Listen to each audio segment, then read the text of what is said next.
আসসালামু আলাইকুম রহমতুল্লাহ। আলহামদুলিল্লাহ ওয়াহাদা সালাতু ওয়াসসালামু আলা রাসূলিল্লাহ। সম্মানিত ইমানদার ভাইয়েরা, আমি এসেছি কিছু কথা বলার জন্য। সেটি হলো ক্ষমতা চাই, ক্ষমতা ইমানের দাবি তো মুখে। আসলে আমরা আমাদের দেশে যারা ইসলামের নামে দলে দলে বিভক্ত,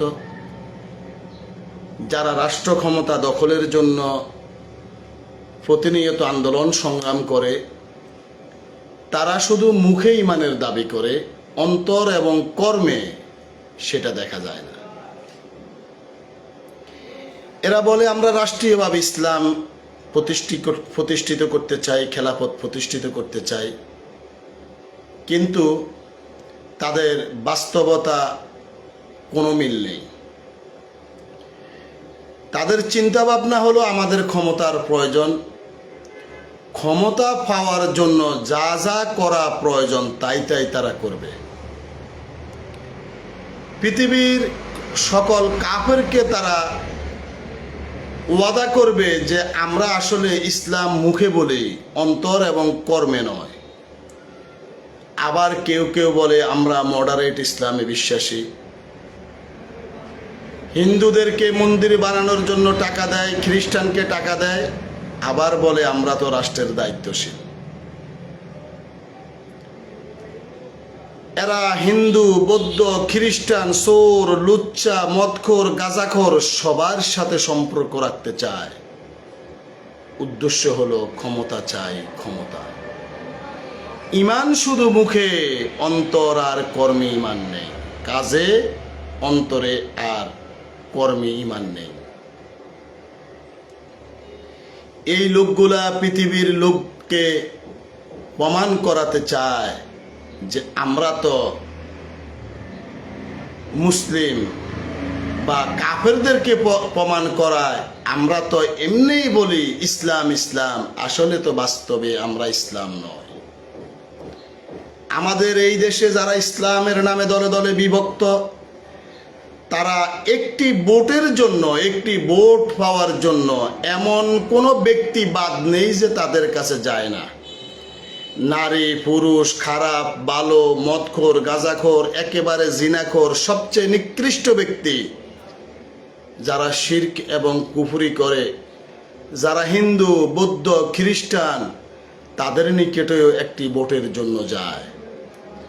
আবার এই লোকগুলা নাকি ইসলাম প্রতিষ্ঠিত করবে, দিন কায়েম করবে।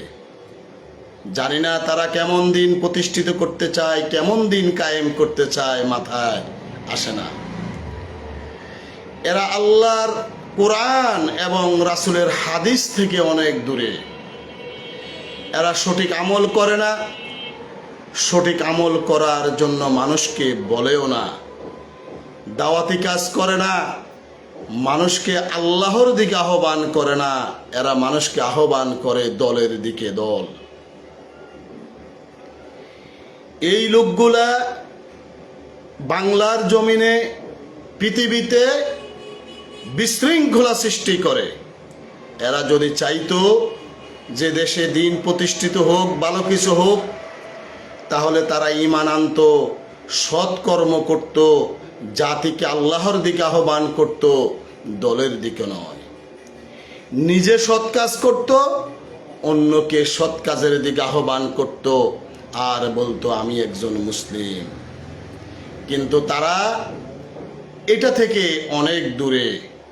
এই লোকগুলা দিন পালন করে না, মানুষদেরকে বিশৃঙ্খলা এবং খারাপের দিকে আহ্বান করে। একেবারে শিয়াদের মতো, একেবারে শিয়াদের মতো। এদের পক্ষে, এই ক্ষমতালোভী ইসলামের নামে যারা দলে দলে বিভক্ত, এদের পক্ষে কথা বললে আপনার চলবে, ঈমান আমলের প্রয়োজন নেই, সিয়াম পালন করারও কোনো প্রয়োজন নেই, নামাজ আপনি পড়লে পড়লেন, না পড়লে নাই, কম পড়লেও জান্নাত পাওয়া যাবে, এদের নেতাদের বক্তব্য। আবার তারা বলে নামাজ, রোজা, হজ, যাকাত আসল বিষয় নয়, আসল বিষয় হলো রাষ্ট্র ক্ষমতা দখল করা। এদের চিন্তা ভাবনা হলো রাষ্ট্র ক্ষমতা দখল করা। এরা রাষ্ট্র ক্ষমতা দখলের জন্য এত মরিয়া হয়ে আছেন যে রাষ্ট্র ক্ষমতা লাগবে দিন পরে, ইসলাম দিন পরে। তাদের উদ্দেশ্য হলো রাষ্ট্র ক্ষমতায় গিয়ে নাকি তারা মানুষদেরকে দিন পালন করাবে। কিভাবে করাবে জানি না। হ্যাঁ, রাষ্ট্র ক্ষমতা দিন পালনের জন্য, দিন প্রতিষ্ঠিত বাস্তবায়ন করার জন্য অনেক বড় ভূমিকা রাখে। কিন্তু তার আগে তো আপনাকে দাওয়াতি কাজ করতে হবে। কোরআন এবং সহিহ হাদিসের সুস্পষ্ট দাওয়াতি কাজ আপনাকে করতে হবে। আপনি দ্বীনের দাওয়াত থেকে দূরে সরে যাবেন, আমল থেকে দূরে সরে যাবেন, শিরিক করবেন, কুফরি করবেন, বিদাত করবেন, হারাম কাজে লিপ্ত হয়ে থাকবেন। আর আপনি বলেন আপনি দিন প্রতিষ্ঠা করবেন, রাষ্ট্র ইসলাম কায়েম করবেন। কিভাবে করবেন? আপনাদের পক্ষে যদি কথা বলে এই ইসলামী দল, এই ইসলামের নামে যারা দলে দলে বিভক্ত, তাদের পক্ষে যদি আপনি কথা বলেন, তাহলে আপনি যতই অপরাধ করেন কোনো অপরাধ নয়, কোনো অপরাধ নয়। সব আপনার মাপ, আপনি জান্নাতে চলে যাবেন। আপনি হিন্দু হন, বৌদ্ধ হন, খ্রিস্টান হন, শিরিক করেন, কুফরি করেন, মাজার পূজা করেন, কবর পূজা করেন, কুফরি গণতন্ত্র মানে চলেন। যে কুফরি গণতন্ত্র মানা সুস্পষ্ট কুফরি, যারা কুফরি গণতন্ত্রকে শ্রেষ্ঠত্ব দিয়ে মেনে চলে, তারা মুসলিম নয়, তারা মুসলিম নয়। কিন্তু আপনি যদি দেখা গেছে যে যতই কিছুই করেন, শুধু তাদের পক্ষে কথা বললে, তাদেরকে ভোট দিলে, তাদেরকে সমর্থন করলে আর কোনো সমস্যা নাই। আপনার জন্য জান্নাত রেডি, জান্নাত রেডি। শুধু আপনি যাই করেন, আপনি তাদের পক্ষে কথা বলেন, তাদের পক্ষে কথা বলেন, আপনি তাদের পক্ষে কথা বলেন, আপনার জন্য জান্নাত রেডি।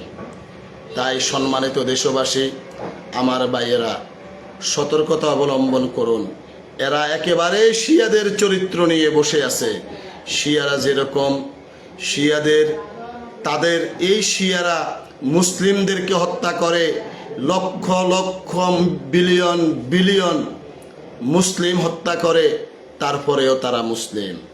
তারা ইহুদি খ্রিস্টানদের সাথে বন্ধুত্ব করে, তাদের সহযোগিতা নিয়ে মুসলমানদেরকে হত্যা করে, তারপরেও তারা মুসলিম, তারা ভালো। আর বাংলাদেশে যারা ইসলামের নামে দলে দলে বিভক্ত, হারাম কুফুরি দলে দলে বিভক্ত, গণতন্ত্র কুফুরি মেনে চলে, এই লোকগুলা যতই খারাপ কাজ করুক, তারপরেও তারা ভালো, তারা আদর্শবান, তারা হক্কানে। কারণ আপনি যতই খারাপ কাজ করেন, আপনি তাদের পক্ষে কথা বলেন, আপনি হক্কানি, আপনি আল্লাহওয়ালা।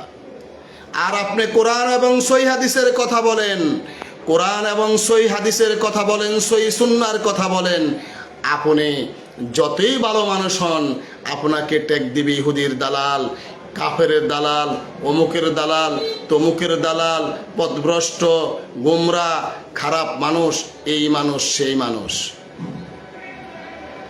আল্লাহ কি দেখেন না? আল্লাহ কি ছেড়ে দিবেন? যারা মানুষের বিরুদ্ধে মিথ্যা অপবাদ দেয়, আল্লাহ কি তাদেরকে ছেড়ে দিবেন? যারা মিথ্যা অপবাদ দেয়, গীবত করে, তাদেরকে কি আল্লাহ ছেড়ে দিবেন? যাই হোক, অনেক কথা বলেছি। যদি বুঝে থাকেন আলহামদুলিল্লাহ, যদি বুঝে থাকেন তাহলে অপকর্ম অন্যায় থেকে দূরে সরে আসুন। ইনশাআল্লাহ আপনার আমাদের সকলেরই ফায়দা হবে।